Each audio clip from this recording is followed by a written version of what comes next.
There is an inevitability to existential contemplation, where one's inner search for truth accumulates and pierces into the deepest levels of existence itself. A thinking mind is compelled to figure out the mechanism of existence, to understand the force that governs the universe. It must be done, for it's an essential step in one's journey into self-actualization. Eventually, this spiritual introspection reaches the very fundamentals of thought, the utmost center of one's worldview and perspective, a source point that produces and governs every subsequent idea, viewpoint, motivation, choice, action, all that defines them. This is the core principle of one's life, and this core principle is a series of answers to the questions of what is my origin, what is my purpose, and what's the meaning of life. These answers formulate one's basic worldview, creating the very pillars of their mind that dictate their destiny.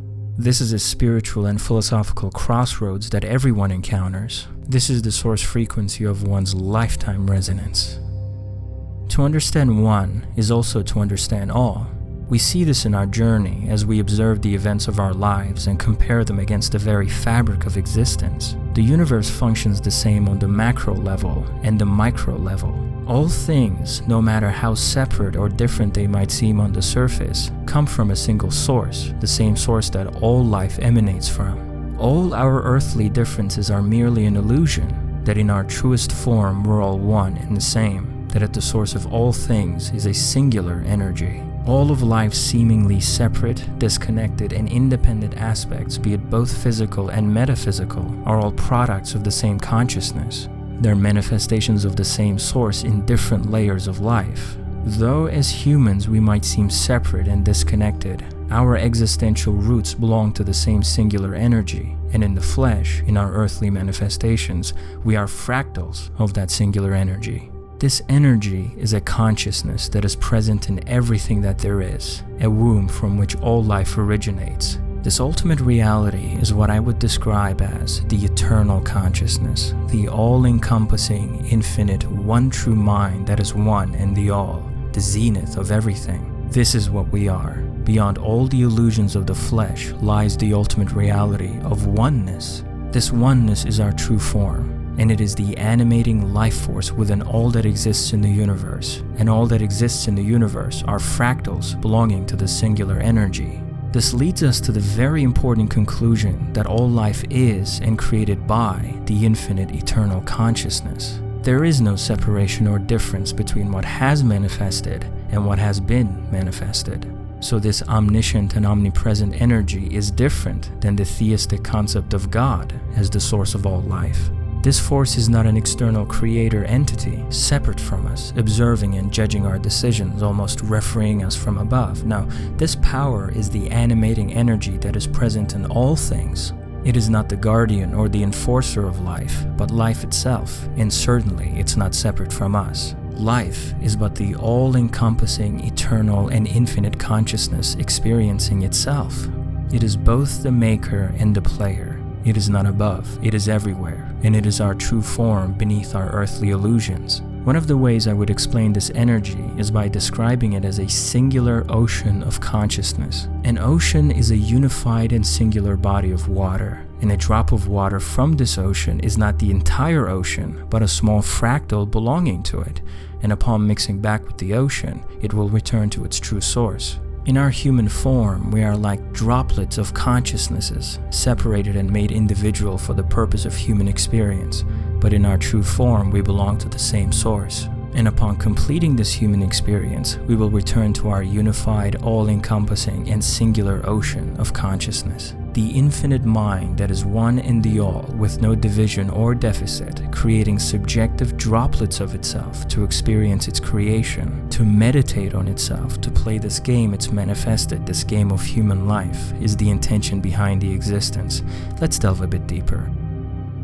The core mechanism of life consists of three elements: essence, interface, and matrix. Essence is the experiencer, the player.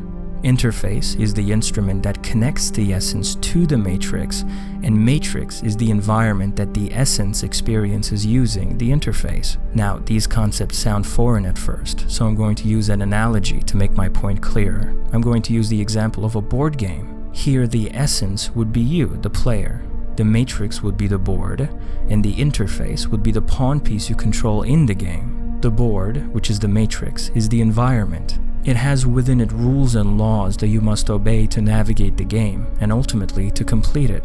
But to do this, you need a pawn piece to control, an interface to make your way through the game. This pawn piece allows you, the essence, to play the game. Through the pawn piece you control serving as an interface between you and the game, you're able to play and experience the board game. Interface is the instrument that makes you, as the essence, compatible with the matrix, which is the environment you're experiencing, allowing you to immerse yourself in it. It's like using a computer. You can't just sit down and think inputs into the computer. You must use the interfaces of the computer, its mouse and keyboard, its operating system, and the programs on it to navigate the computer. Interface is the link between the experience and the experiencer. So without this pawn piece you control in the board game serving as the interface, you as the essence would not be able to experience the matrix, which is the board game. So after knowing this, the picture gets clearer. In the human existence, the matrix would be our universe, the interface would be our human bodies,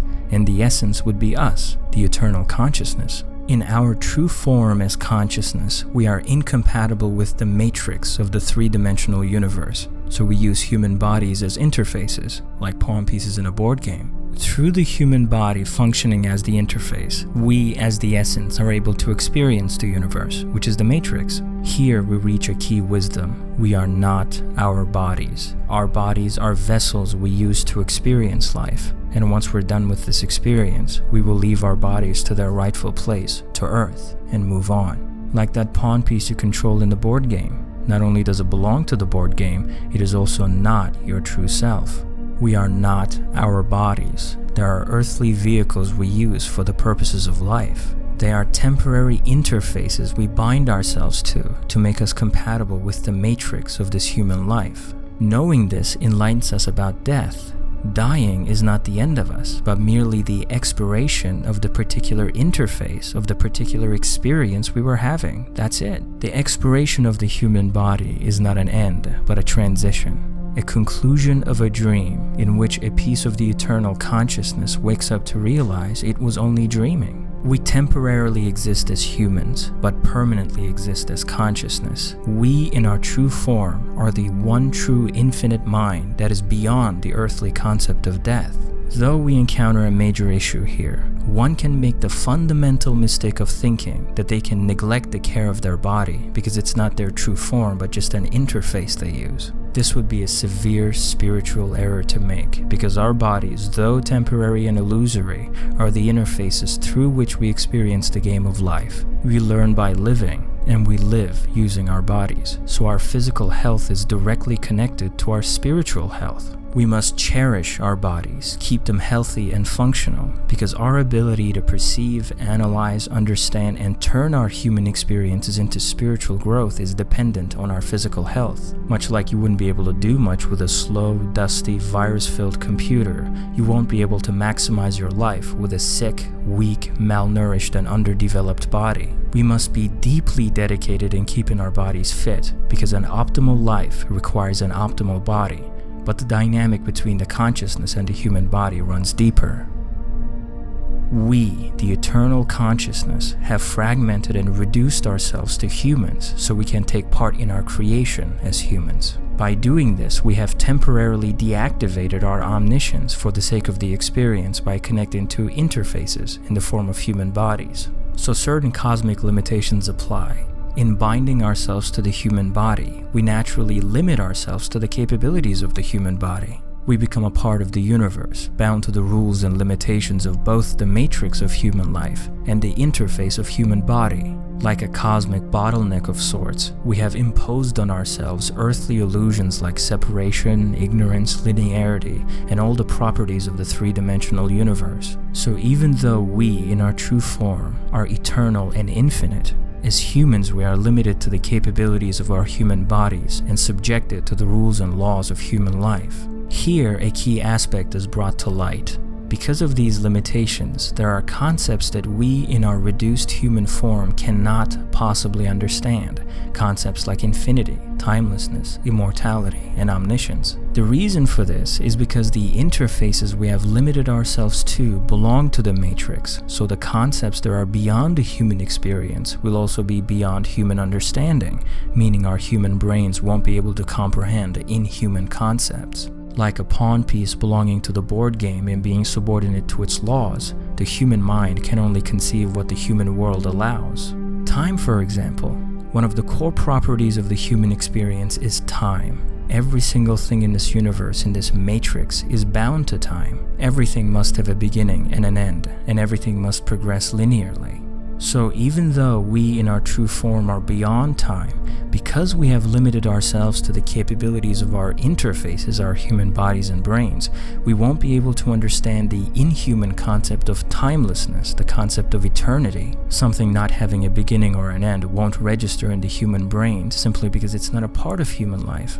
Even the idea of everything being one and belonging to a singular consciousness, and the concept of separation being just an earthly illusion, strains the very borders of our human understanding. The earthly illusion of ego prevents us from fully conceiving that all life is unified. While ephemeral lifespan, limited understanding, and linear progression of time are compatible concepts to our human brain, endlessness, omniscience, and timelessness are indeed incompatible because they're beyond the human experience. The human interface, the human body and brain, will be incapable of conceiving them.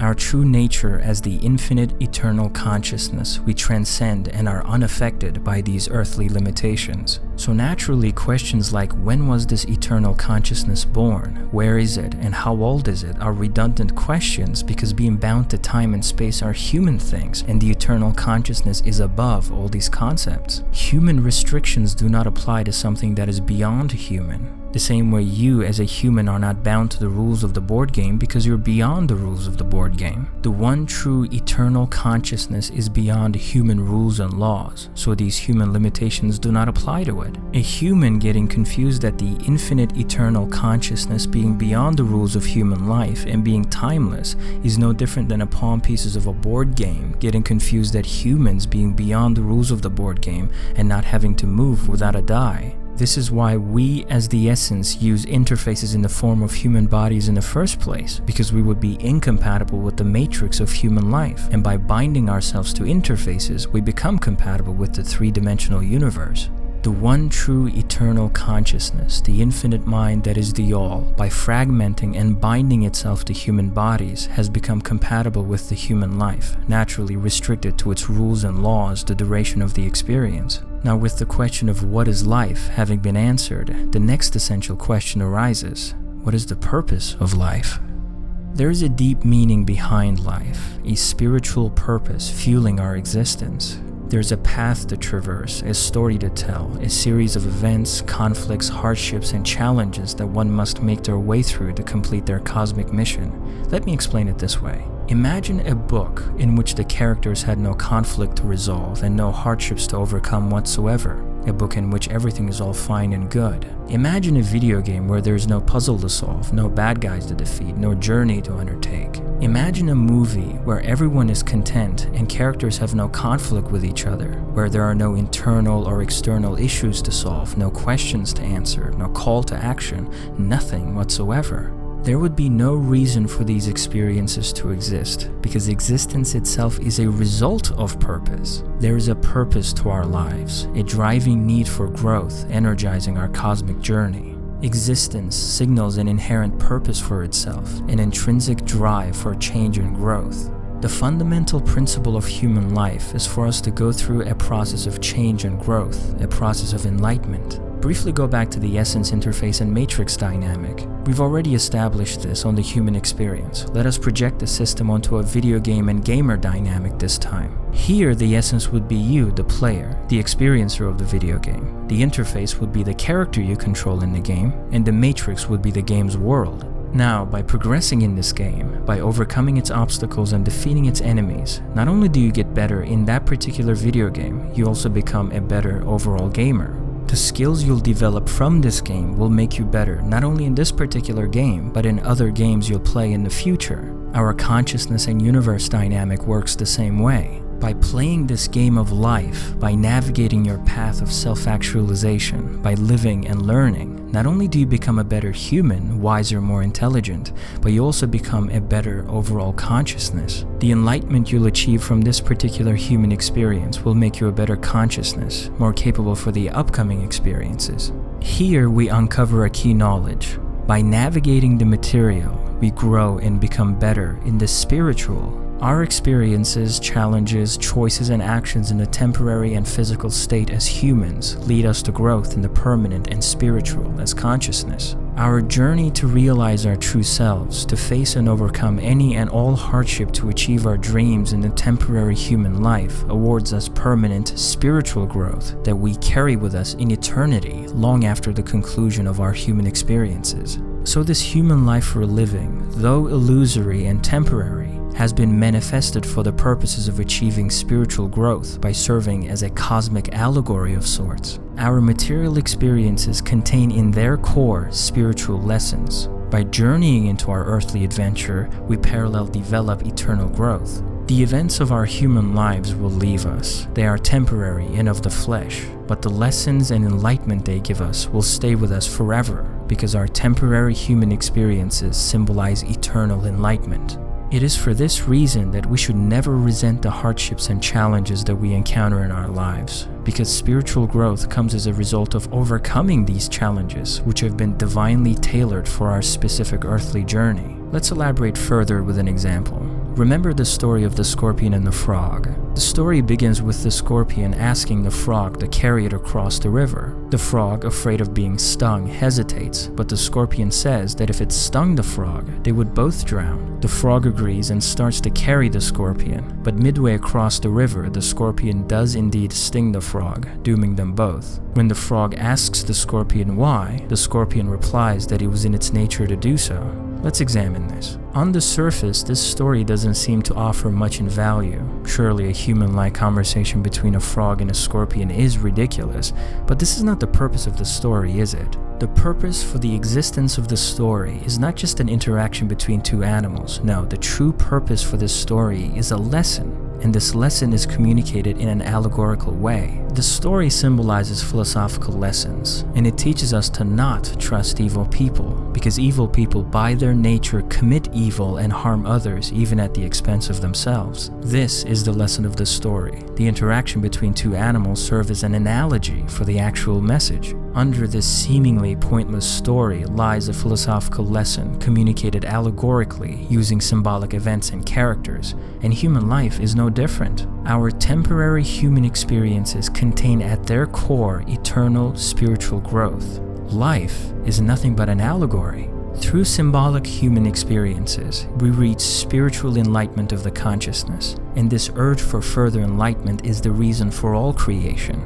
Existence and purpose are linked, they are mutually inclusive. This is precisely the reason why we, in our true form as the infinite mind that is one and the all, create these manifestations like this human experience we're currently having, so that we can understand ourselves better. To know thyself further is the purpose. You may have been having an existential struggle in your life, may have been having a hard time figuring out the purpose of all this. Your experiences in life, with people, all the proceedings of life, all those human things seem meaningless, futile, and not serving any value at all. Your life and your earthly dealings feel so pointless to even justify existing, but by understanding that human life is a cosmic allegory, a temporary human representation of something divine and eternal, you will figure out the purpose and finally make the connection. You'll start living your life in a way that's consistent with the very purpose it exists for, which is extracting eternal spiritual growth from temporary human experiences. This is why we must engage ourselves in life. This is why we must lead a life of goodness and truth, a transcendent life that is focused on spiritual growth.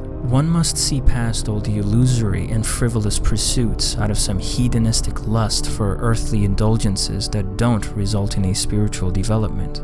A life spent chasing earthly pursuits that reject spiritual growth, upon conclusion will register as nothing but a cosmic waste of time and an utter existential failure. There is a purpose to life, and this purpose is to live the temporary human life to achieve permanent spiritual enlightenment. So naturally, this wisdom rejects the viewpoint which suggests that there is no purpose to life, that existence is insignificant and pointless. This idea that life is a one-time random manifestation in a void of nothingness, that humans wander aimlessly through time with no cosmic significance whatsoever, that everything we can perceive as humans is all that exists, and all that exists is devoid of any meaning, a purposeless random occurrence that once ends will result in all life ceasing to exist, that everything will eventually just die into nothingness. This viewpoint will look at the story of the scorpion and the frog and say that it's pointless with no deeper lesson, growth, or any purpose. It believes such things don't even exist at all. I disagree with the idea of everything being meaningless, that there being no underlying earthly or divine value to life. I believe that everything we experience in the human world, every situation, every challenge, every person we encounter, every process we go through, every single human thing that happens to us is animated by a spiritual purpose. All our earthly dynamics symbolize an eternal meaning, and we must decode our symbolic experiences and reach eternal spiritual meaning and achieve betterment of the consciousness. Of course, it goes without saying that I also disagree with the theistic viewpoints of God, of external separate entities as the source of all life. While superior beings who've been labeled gods by past and present civilizations may exist in the universe, they by no means are the source of life. The source of life is the eternal consciousness that we all belong to. It is the infinite mind currently existing as droplets of consciousnesses experiencing individual existential allegories in the form of human lives.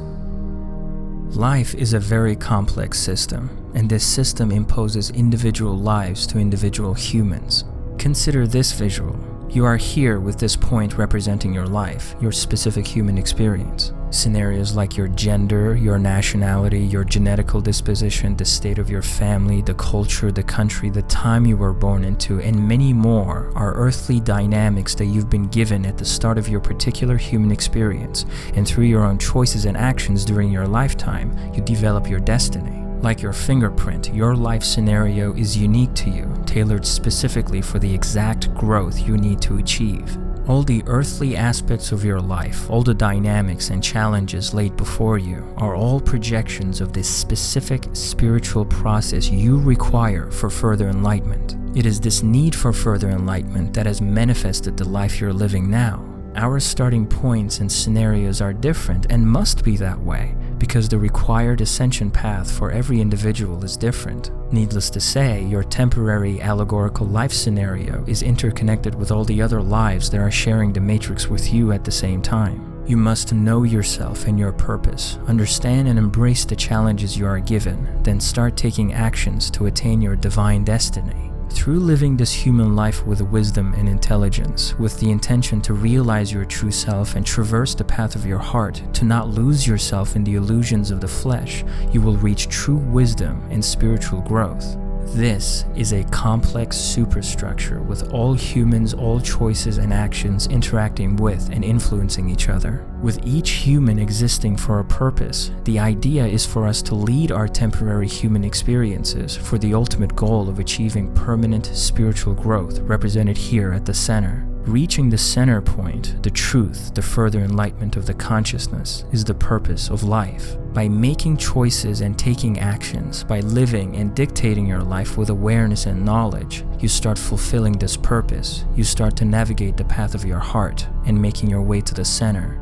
Here's the interesting part. Here's where all our illusory differences being connected to the same source at their roots shows itself. The underlying philosophical message of the scorpion and the frog can be given with other allegories. It is not the only way. We can make up another story with different characters, different places, different events, and still communicate the same lesson. This teaches us that different symbols can mean the same thing, that different allegories can represent the same message, that different scenarios of life can lead to the same spiritual growth. The universe functions the same for us all.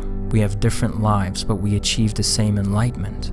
Your life, your individual human experience is unique to you, yet the enlightenment you will achieve by navigating your life will be same as others who have chosen the path of their hearts as well. We see that different people from all walks of life, after having overcome their challenges which were also unique, speak of similar philosophical lessons and attain similar spiritual ideas. Us, with all our different life scenarios, all our different allegories, all our different challenges for self-actualization, we make our ways to the center of life, to the eternal, spiritual enlightenment that is present in all human experiences. Our ascension paths will be different, but our achieved enlightenment will be the same.